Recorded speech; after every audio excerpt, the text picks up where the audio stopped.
আজকে আমি রান্না করব সহজ এবং ঘরে থাকা উপকরণে রুই মাছের মাথা দিয়ে মুড়ি ঘন্ট। মাছের মাথা দিয়ে এই মুগ ডাল রান্নাটা আমাদের সবারই অনেক প্রিয়।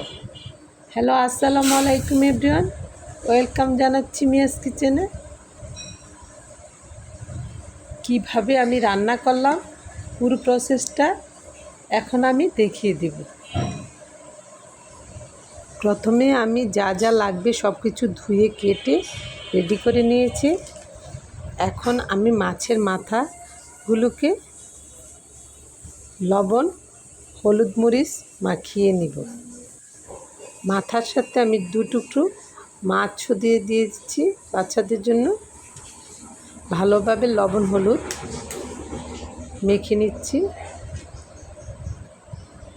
এখন আমি মুগ ডালটা হালকা করে ভেজে নিব, মানে বেশি ভাজা যাবে না, একটু অল্প একটু ভেজে নিব। একটু ফ্লেভার বের হলে আমি ওটা নামিয়ে ফেলবো ডালটা।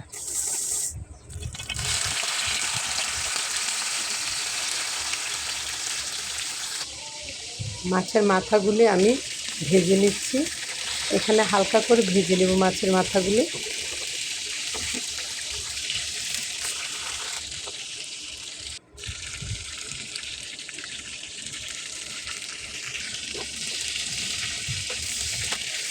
আমার মাছগুলি ভাজা হয়ে গেছে, মাথাটা আমি নামিয়ে প্যানে পেঁয়াজ কুচি দিয়ে দিলাম। সাথে দিয়ে দিলাম গরম মশলা, তেজপাতা, 2 টুকরো দারুচিনি আর 2টা এলাচি দিয়ে আদা ও রসুন পেস্ট, হলুদ মরিচ লবণ ধনিয়া দিয়ে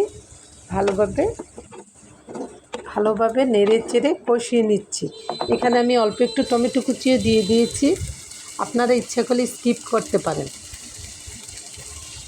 মশলাটা মোটামুটি কষানো হয়ে গেলে আমি ডাল দিয়ে দিব। আমি ডালটা 10 মিনিট আগেই ভিজিয়ে রেখেছিলাম, ডালটাও দিয়ে দিলাম। মশলাগুলি নেড়ে চেড়ে ডালের সাথে মিশিয়ে দিচ্ছি এবং ডালটা কষিয়ে নিচ্ছি। ডালটা কষানো হয়ে গেছে, আমি জিরার গুঁড়ো দিয়ে দিলাম এবং মাছের মাথাগুলি দিয়ে দিলাম। মাছের মাথাটা অল্প একটু কষিয়ে নিচ্ছি।